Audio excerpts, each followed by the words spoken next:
Saviez-vous que l'argent que vous envoyez au pays, à vos amis, parents, proches et connaissances, vous l'envoyez également au gouvernement de votre pays, directement dans les caisses de l'État et il est comptabilisé dans le budget de votre pays? Vous l'ignorez, c'est ce qu'on m'a dit et demandez de revenir un peu là-dessus. Lorsque vous avez déposé 100 euros que vous devez envoyer à votre famille, à votre parent, disons à votre maman, à partir de la France, des États-Unis, de la Belgique, votre parent, votre maman va recevoir sur place 65 000 francs CFA dans un bureau, disons, de Western Union. Ça peut être RIA, ça peut être autre chose, c'est la même chose. Il va recevoir 65 000 francs CFA, avec lesquels il va faire des courses, payer son loyer, payer des médicaments, payer son transport. Mais où sont partis les 100 euros que vous avez envoyés? Ah, parce qu'elle a reçu 65 000 francs CFA, quelqu'un a dû garder les 100 euros. Western Union, ben vous avez payé 104,50 € ou 107 euros selon les pays pour pouvoir envoyer ces 100 euros-là. Donc Western Union, c'est déjà sucré. Mais les 100 euros-là, ils se retrouvent où? Comment fait Western Union pour trouver de l'argent? À partir de son agence dans votre pays, pour payer votre parent. Western Union n'a pas d'entreprise, d'usine qui génère du cash de manière à ce qu'il soit toujours renfloué dans les caisses à travers les pays pour pouvoir payer vos parents. Donc cet argent devient de prendre quelque part.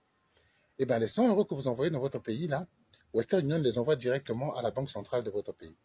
Pour les pays qui utilisent le franc CFA, il s'agit de la succursale nationale de la banque centrale commune. C'est-à-dire, vous savez qu'il y a une banque centrale pour l'Afrique de l'Ouest, c'est à Dakar le siège, mais dans chaque pays, il y a un bureau de la banque centrale. Et ce bureau-là, c'est lui qui reçoit, le bureau de la succursale nationale, qui reçoit ces 100 euros. Et Western Union va demander à ce bureau-là de lui convertir cet argent qu'il lui a envoyé en franc CFA. Lorsque ces francs CFA sont convertis, c'est le même processus dans les pays qui n'utilisent pas le franc CFA, c'est exactement le même processus. Cet argent est remis à votre parent qui fait ses courses. Mais les 100 euros que vient de percevoir ainsi votre banque centrale sont comptabilisés dans les avoirs de votre pays. Ça fait partie du budget de votre pays. Ils peuvent l'utiliser pour faire des importations, pour payer leurs dettes, etc. Ça fait partie, c'est comptabilisé chaque année dans le budget de votre pays. Quelques chiffres de l'argent que vous avez envoyé en 2023 par pays. Je ne peux pas donner tous les pays, je vais donner quelques exemples. Ce sont des chiffres qui ont été publiés par la Banque mondiale en juin 2024 pour l'année 2023. Pour cette année, les ressortissants de la République du Congo, Brazzaville, ont envoyé 44 millions de dollars au pays. Vos parents ont reçu l'argent, les caisses de l'État également ont reçu 44 millions de dollars au pays. C'est à peine 0,3% du PIB, c'est pas beaucoup, c'est pas un pays où on envoie beaucoup. Les voisins de la République démocratique du Congo ont totalisé 1,34 milliard de dollars, soit 2% de leur PIB.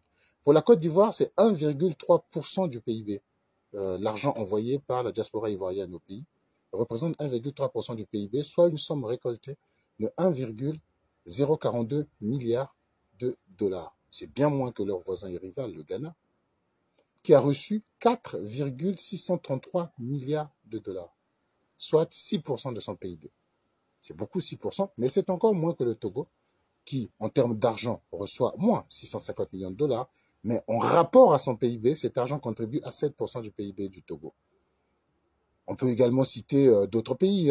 C'est le cas du Sénégal, qui reçoit près de 3 milliards de dollars par an. Et il y a des pays comme la Côte d'Ivoire qui sont également d'énormes fournisseurs d'envois envoyés dans d'autres pays. Et le Sénégal fait partie des premiers bénéficiaires de cet argent des ressortissants sénégalais qui vivent en Côte d'Ivoire et qui le rapatrient dans leur pays. Vous avez le Mali qui a également reçu 1,154 milliards de dollars en 2023. Le Burkina Faso, 576 millions de dollars en 2023.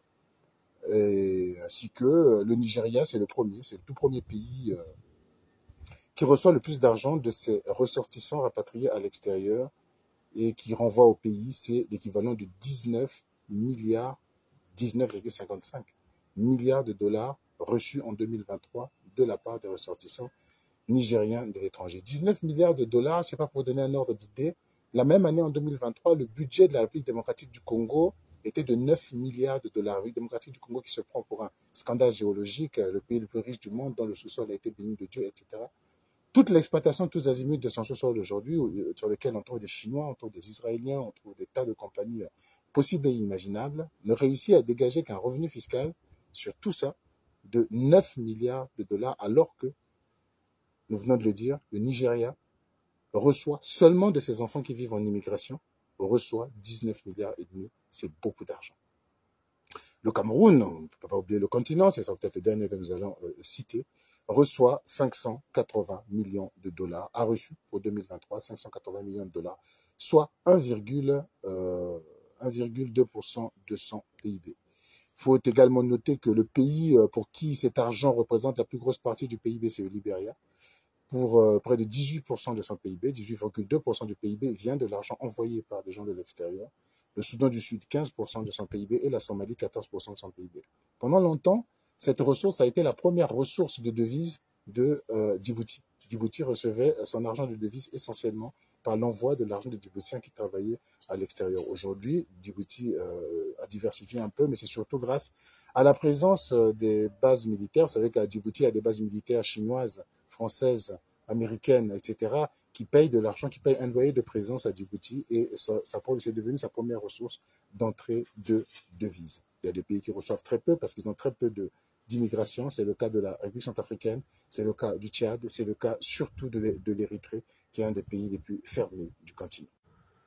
Alors oui, l'argent sert deux fois. Votre parent va l'utiliser en monnaie locale, mais la réserve qui est en devise, qui est gardée par l'État, est utilisée à l'international pour faire tout ce qu'ils ont à faire. Alors vous me direz, mais il n'y aura pas un conflit si l'argent est utilisé deux fois? Non. Imaginez que votre maman, avec son argent, va acheter des médicaments. Les médicaments, on va donner un prix, on coûtait 50 000 francs CFA. Le pharmacien va prendre les 50 000 francs CFA, va retirer ses frais, son loyer, ses salaires, etc. Mais il doit racheter ce médicament. Supposons qu'il rachète ce médicament à 50 €. Donc, il a besoin de garder 32 000 francs CFA ou 33 000 francs CFA qu'il va aller déposer et qu'il va aller utiliser pour aller acheter un nouveau médicament à l'étranger, puisque nous n'en produisons pas, nous sommes de gros importateurs.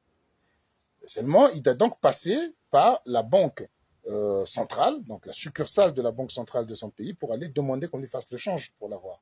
Lorsqu'il va déposer ces 33 000 francs CFA pour demander 50 € afin de faire cette course, la banque va reprendre donc cet argent, lui donner 50 € et détruire ces 33 000 francs. Détruire, effacer, faire disparaître, brûler, comme vous voulez.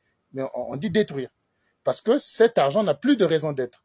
Sa seule raison, c'était qu'elle était la contre-valeur d'un change. Et une fois que le change est demandé en retour, cet argent doit être détruit. Sinon, il y aura un surplus de monnaie locale sur le terrain. Ça va déséquilibrer le jeu des équilibres monétaires. C'est pourquoi il est très important de comprendre que ce sont les devises étrangères qui garantissent la valeur de votre monnaie. Il y a beaucoup de théories qui tournent sur l'air. L'or va garantir. Non, ça ne se fait plus ça. Ce sont les devises étrangères qui vont le garantir. Et si vous avez trop de personnes qui viennent faire des importations, donc qui ont besoin de devises étrangères, mais que vous avez surproduit de la monnaie locale pour calmer les tensions sociales, pour payer les salaires, etc., ben vous allez vous retrouver facilement dans une situation où vous avez beaucoup de monnaie locale qui n'a en fait pas la valeur prétendue par rapport aux devises étrangères. Et c'est comme ça que les monnaies s'écroulent. C'est comme ça que le Nigeria est en difficulté. C'est comme ça que le Ghana est en difficulté, etc. Conclusion et leçon de ce que je voulais vous dire aujourd'hui, c'est que l'argent que vous envoyez à vos parents sert certes à vos parents, mais il sert également à vos États.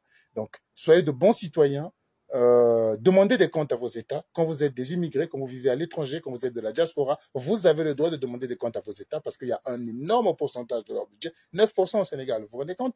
Il y a un énorme pourcent du budget de ce pays que l'on doit à toutes ces personnes qui vivent à l'étranger et qui renvoient de l'argent, certes à leurs parents, mais également à leurs États.